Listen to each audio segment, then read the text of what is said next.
Hello, I'm Cliff Norris, Development Director with Atlanta Freedom Bands, and I'm here with our Artistic Director, O'Shea Best. Hello, how are you all? So we're here to invite you to Americans We, celebrating our shared story in music, which is coming up on Saturday, June the 20th. And O'Shea is here to give us sort of a preview of the concert. So our Americans We concert has a little bit of an unusual backstory because we developed the theme and started applying for the grants before you joined us as artistic director. But you have really sort of made this concert your own. And I was thinking, what a challenge to try to fit 250 years of history and the breadth of our country into like 60 minutes of music for a concert. So how did you go about selecting this program?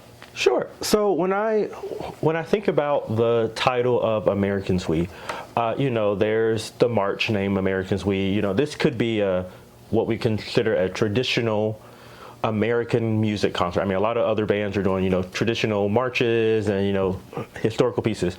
But I think one of our biggest things is we have to stay true to our mission and vision. And one of that is to promote diversity and inclusion. So I remember I was home, I was cooking one night, and I was like kind of programming. I was like, what should be on this concert? It kind of dawned to me of why not looking at it from a perspective like the diversity in America and all the different things that have happened in America over 250 years. I definitely think, there's some really dark things happening, but I think it's good to highlight the dark while still lifting up the light things that are happening and just being very inclusive. So when I thought about this, I kind of took the scope of let's highlight different parts of America and not just America itself. Throughout this concert, you are gonna hear some marches, you're gonna hear some fanfares, but you're gonna hear things about some tragic events in America, some uplifting events in America, some things that America is known for music. When you think about Motown and Detroit and that in the '60s, we're gonna look at that. We're gonna look at a lot of different scopes of America, because I feel like one of the biggest things we could do is highlight all the aspects of America. We see in social media and mainstream media all these different things of this kind of what I consider a one-trick pony of America, but I think we're kind of doing ourselves a favor by showing there are other things that happen in our country that are both positive, and we can highlight the dark and learn from them so they won't repeat. Oh, right. Well, there are several forms of music that are formed in America itself, and from those roots have spread, into, of course, geographically all over the world, but also influenced all other different aspects of music. So in the publicity, I came up with this phrase that, the program, it challenges, it informs, it entertains and delights, because thinking about all the variety of music. So I thought, well, let's start off talking about the challenging pieces and get those out of the way. So I guess probably Elegy for a Young American is maybe the most emotionally challenging piece. Yeah, so Elegy of a Young American was written by Ronald Lopresti, and it's really focusing on kind of the assassination of John F. Kennedy. As you listen to this piece, you're going to hear, everything's very calm, serene, and then you hear the event as it happened. Everything is very fast, everything's very frantic. You don't really know where it is, but it comes back to this point of even after this tragedy, we're going to come together as a country as we move forward. So even as you're getting to the end, you can hear there's a turn of, everything's so dark, everything's so impending, everything's just unsure and uncertain, to you hear this moment of just serenity and just peacefulness. Because, as a country, that was a big event that happened. I mean, John F. Kennedy, did a lot of things for a lot of different groups of people in the U.S. So, it's really important to now highlight a piece where it really reflects kind of the short time that he had as the American president. One of my other favorite pieces in here that it's a little bit challenging is American Overture. Mm-hmm. It's a French horns, go-to piece. But just that's from a technicality aspect. I mean, technically, it's a lot. It's a big lift. But it was just so exciting to see how excited the ensemble was to play it. oftentimes, as a high school teacher, you put music in front of your students or in front of your musicians that, you really want to challenge them while it being achievable. But it's even great when you have challenging, achievable music that they're excited about. That's kind of that last aspect of, like, the people are excited to play this. Like, they're singing it in rehearsal, they're singing it after rehearsal, they're listening to it outside. Like, you can see, like, there's a lot of effort going into it just by not playing, but, like, just shaping who they are as musicians with the piece. Well, and there's another piece on the program that I think it carries the same challenge and excitement, and then has taken on a whole new meaning in like the past 3 weeks. So this is Mother of Revolution by Omar Thomas. So it tells the story of Marsha P. Johnson, who was one of the early transgender activists, was a part of the Stonewall riots at the end of the 1960s. And so he wrote this piece to celebrate her legacy. And it was in the news recently because the school board of Watertown, Wisconsin, banned their high school symphonic band from performing this piece at their spring concert. And then, the, I guess, backlash to that, or, in support of the band, there have been just an outpouring of support for them with this. So I was going to say, what does it mean for you to perform this piece now after, it's already a very emotional piece, but now? Well, I definitely think, so this will be the second time I've been around this piece. We did it when I was with the Charlotte Pride Band. Mm-hmm. I've been kind of following the stories in Wisconsin. I went to grad school in Wisconsin, right, so, I met a lot of musicians and teachers there. And I think in one of the stories, I'm Facebook friends with some people. I saw some of the people who went and played in the ensemble just to show up and play. I can think of maybe I remember seeing a father and son that I knew, they went and played. I know my graduate professor, he went to the concert and while it was performed at the church. So when I think about this piece, I think it's one of those things where the backlash of that is positive publicity, because now this piece is getting even more recognition. I watched a story the other day where, for the Philadelphia Flyers, their organist, played part of it as a little intro into that. And, Omar Thomas commented, he was like, I just want to be tagged in it. And they're like, oh, done. So, it's getting a lot of different eyes on the piece because of something that I think was just originally just insensitive. If you follow all the rules that are set forth for you, as band directors, there's a lot of things that we might not agree with, but most try to follow all the right procedures. So you do that, and you're like, okay, this is great, and then kind of to have that kind of pulled out from you, it's not even a personal attack. It's like we're robbing our students of this information. And I think that's one of the biggest things we can equip students with now. It's let's, put the information in front of them, and then, we're giving them the opportunity to go and research more, learn more, because, as they're growing up, they have to be able to disseminate and, discern what is being given to them. But I think, as educators, we have to make sure we're putting the right information in front of them. And I think in this case, the right information was being given to the students. All the kind of directives were being followed. But, sometimes things don't work in your favor.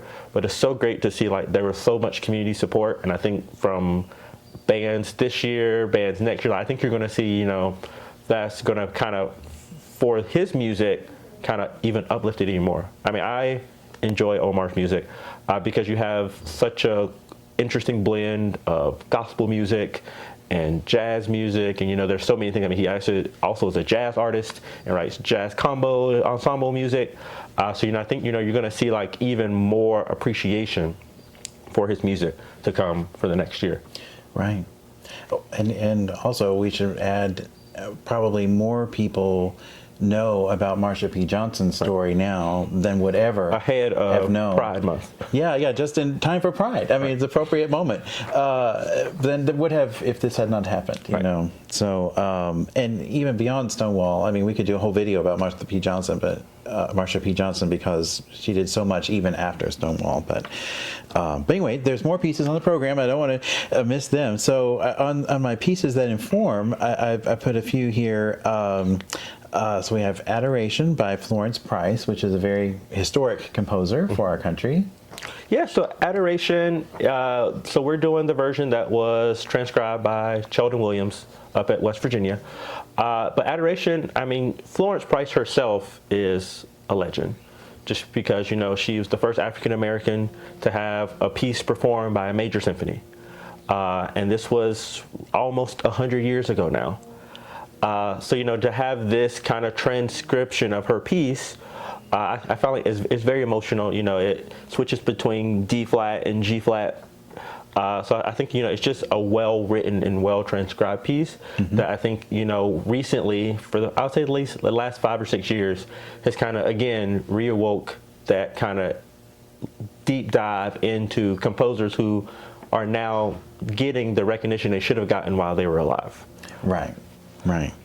And it's an interesting pairing because we have Promise of Living, a piece by Aaron Copland, who definitely he got a lot of recognition while he was alive. But he's a member of our community, our LGBTQ community. So tell us a little about that piece. Yeah, The Promise of Living was basically arranged and kind of came off these American folk song books. I enjoy Aaron Copland. I took a whole class on Aaron Copland in grad school.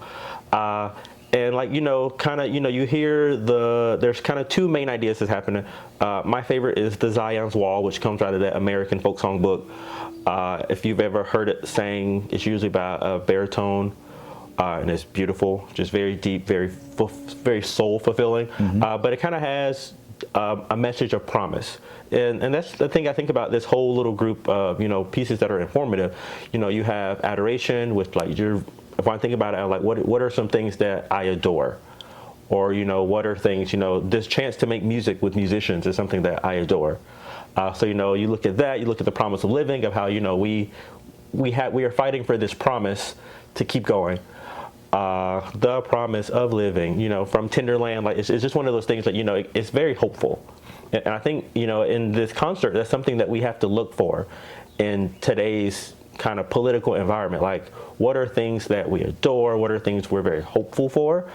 And, kind of tying into the next piece, which is Conversations by Chandler Wilson. Which was written for a band here in Georgia back in 2017 for their performance at GMEA. The Benjamin Mays High School band. Yeah.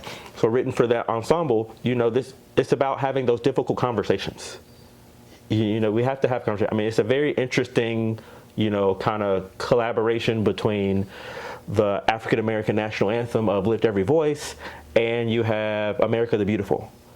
So, you kind of have that kind of, that is the conversation happening. Like, how do you have a conversation between these two pieces of music, two different groups of people?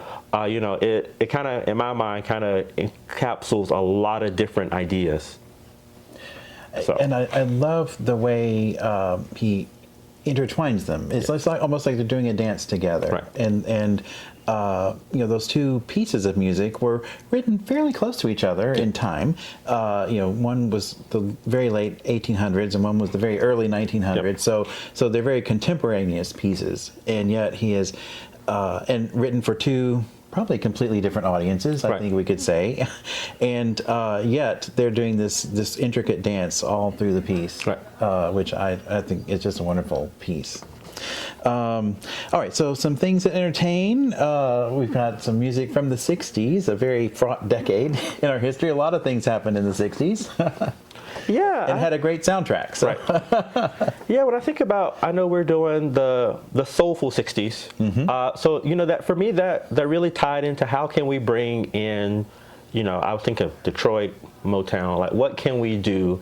And I listened to some other pieces, but I was like, I like the 4 pieces that were featured in that, especially the fact that, we get to revisit You Make Me Feel Like a Natural Woman, kind of the Aretha Franklin, she did not write it, but it was a piece that she helped kind of lift up into mainstream.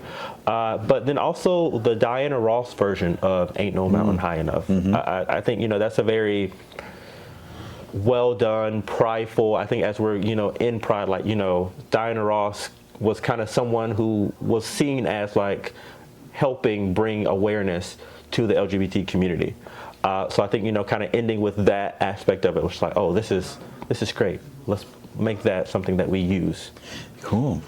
And even this group, I even added the march on the program from Atlanta to the sea, which sort of takes place as Sherman's troops are leaving Atlanta and heading. It was written for the 150th anniversary of the Civil War, in 2015, and it takes place as, like I said, Sherman is leaving Atlanta, and we know kind of in what shape Right. he left Atlanta. So sorry, Atlantans, but it's really a fun march. So tell us a little about that one. Yeah, I think it was, when you hear from Atlanta to the sea, you're like, okay, what is this going to be about? And I think the composer did a really wonderful job. I know Frank Duarte is, up and coming composer. I've known Frank for a few years now. He's actually sent me some of his other pieces to say, like, well, what do you think about this? How do you think about this?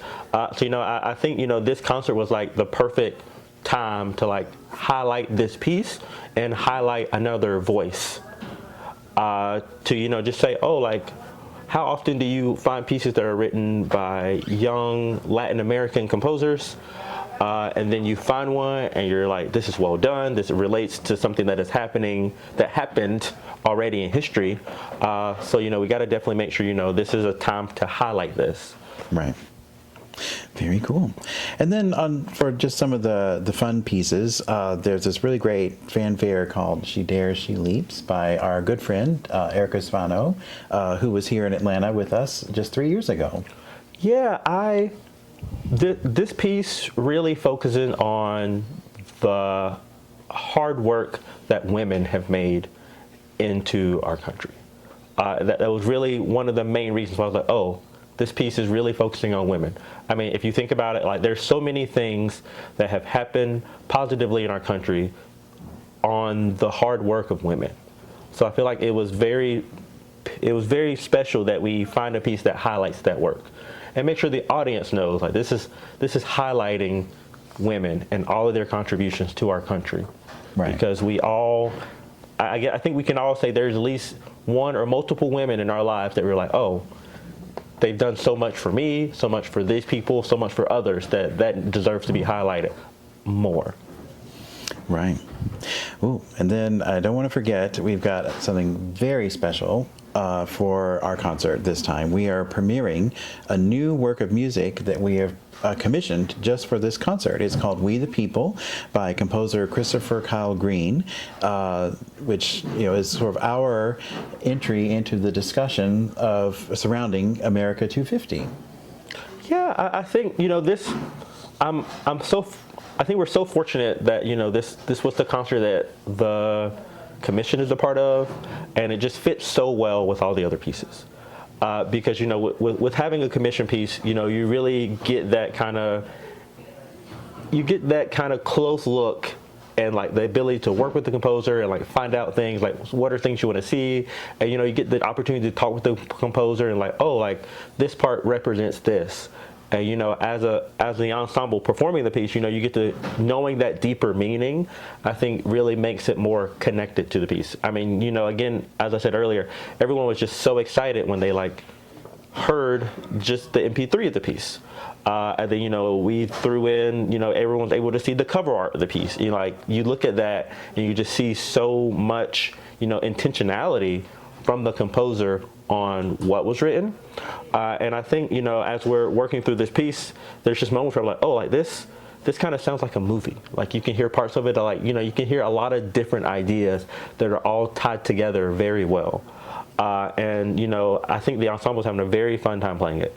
It's difficult, but, it's one of those things where I think it goes back to the spirit of being an American. Even as things are difficult, we're going to step up and try to get there.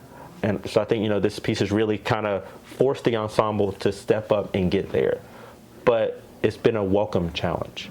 So, I'm definitely excited about this piece because I feel like it represents exactly what the title says, we the people.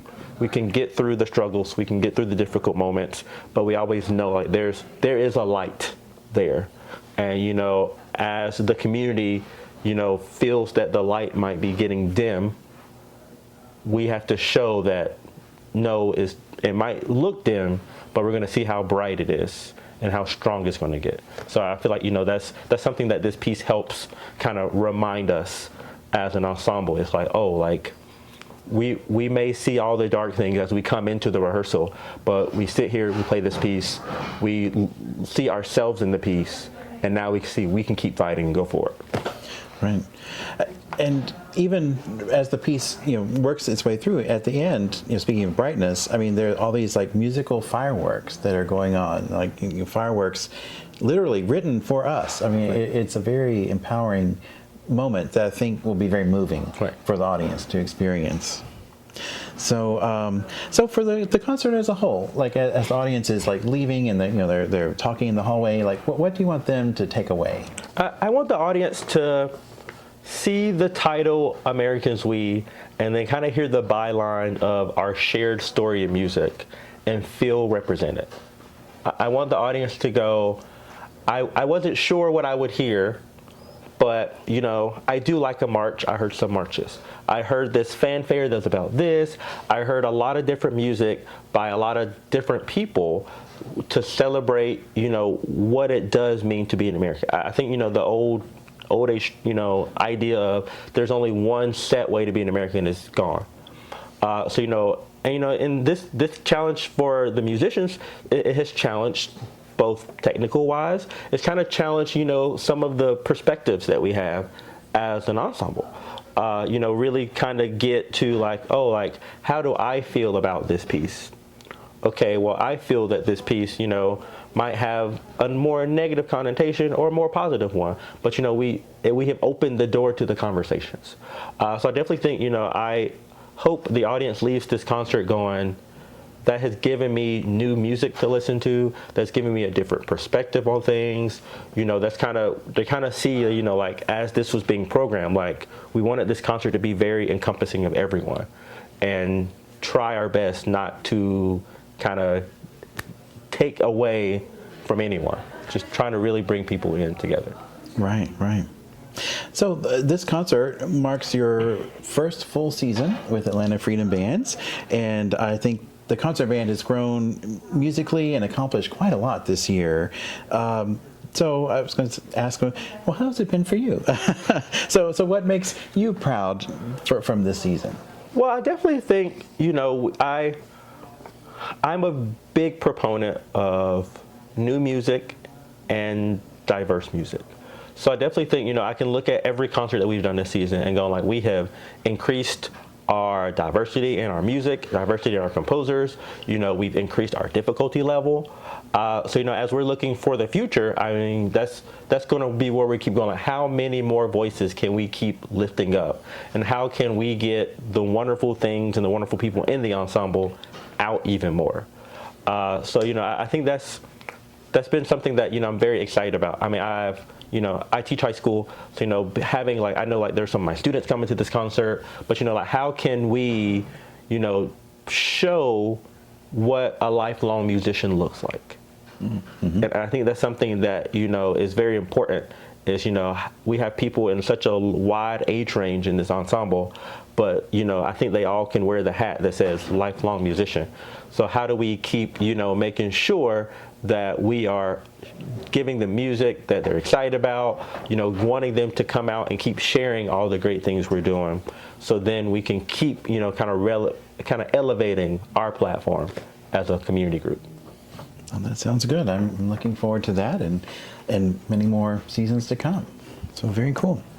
Well, we want to thank you for joining us for our conversation with our conductor, artistic director, O'Shea Best, and definitely want to give you all the details. We want to see you at Americans We, celebrating our shared story in music. It's coming up this Saturday, June the 20th at 7 p.m. at the Ray Charles Performing Arts Center at Morehouse College. Tickets are available at atlantafreedombands.com. There's plenty of free parking right around the theater, and for those of you who are driving, there's no World Cup game that night, so hopefully you won't have any issues getting to the venue. So we look forward to seeing you there and hope we have a full house for this wonderful music. So thanks again, O'Shea. Thank you. And we'll see you all at the show.